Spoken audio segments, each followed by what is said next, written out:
Hello guys, and welcome to day 9 of the warboss painting challenge.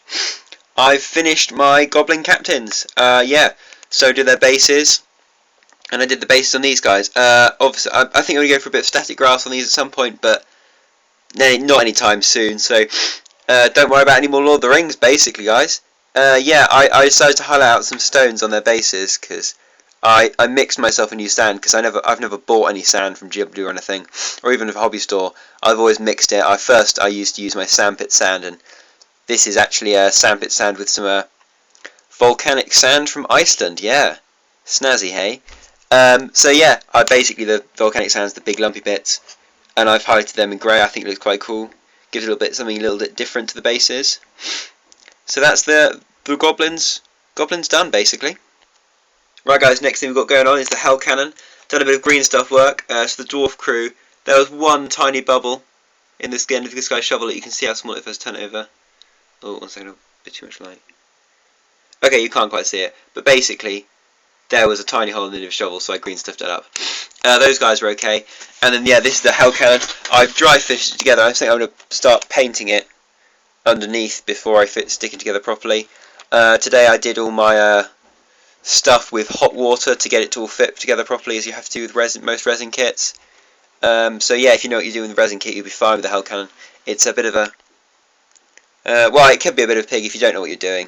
It's a simple answer, I think. So I just pulled the cannon out of the main thing. You can see I did a bit on the top here because it was uneven and I wanted it to be even, so I thought I'd do that. Yeah, nothing really at the top. The back didn't really fit together to start with, but then after its quick dunk in hot water and being bent to shape, so basically just put the two bits together, decided which end was straight, and then bent the other, or forced the other together really. I did a bit of green stuff. There's a little bit of a gap down there.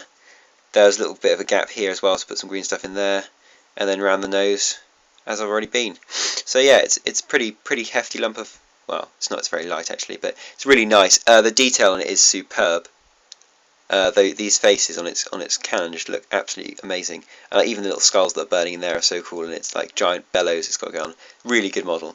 So there you go, there's the carriage sort of in pieces. Undercoated this lady as well today. Pretty quick, just a bit of black.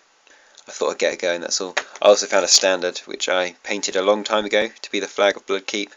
Long time ago, but blue check on the back of there. But I think we'll use that and some arms or something to make her into BSB. So the Steel Legion, no real progress on the sniper. I put his base, haven't painted it yet. On the rest of the Steel Legion, I got my Cadian flesh stoned again today. So this is actually a Cadian, but he's posing as a guy. Yeah, just Cadian flesh stoned. Basically, just did their eyes. Well, not their eyes, their faces even. So they're all faced up. And I'll pick a good example. I picked out the stones on their bases with cracked stone, and then I mixed a bit of white into it to get these nice, really white stones on their bases. There you can see them. I think they look quite good. They add a bit because I'm not going to have very much static grass on these guys. I thought I'd give them that extra little bit of stuff going. So picked out the stones and done their skin. So an amount of progress today. Really pleased with how the hell cannon's coming out. Looking forward to getting that painted up. It's going to be fun with its Chaos Dwarf guys. Its giant base. So day 9's question was, what's your favourite game system? Halls of the Thing, not actually my favourite game system. DBA is, but I suppose Halls of the Thing is kind of it's the same. Basically, it's the same system as DBA, just for fantasy. So basically, you have X amount of points and you build a fantasy army. It's like it's really tiny, so it's 10 mil stuff, and it's not a very big army, but it's really good fun. It's kind of like the step between chess and wargaming. Really simple.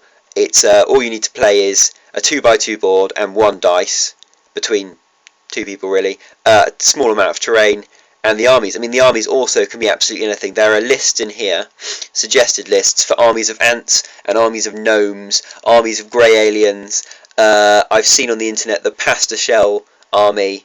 You could have anything you like. I've got a army of pygmies. An army of Talos, so giant bronze statues, Greek bronze statues that is. An army of samurai, steampunk samurai based on the dystopian wars, sorry. Empire of the Blazing Sun. So I've got jetpack samurai with bat wings, which are pretty awesome and they've also got ninja balloons. Oh, a hot air balloon that deploys ninjas, which is pretty awesome. Some of my friends have got. We've got an army of Zulus, which are pretty awesome. Zulus with dinosaurs, sorry. British Expeditionary Force with sort of steampunk flyery things and tanks. A Martian expeditionary force, which is like the same sort of Praetorian style, British but with hover tanks and Martian equipment. All sorts of things. There's some normal goblin-y things and high elves and lizardmen and stuff. Yeah, really good. Really good game. Really simple. I love playing it. So that's it, guys. I'll see you tomorrow. Cheers. Looking forward to seeing your videos as well, actually. They were pretty awesome. Cheers, guys. Bye.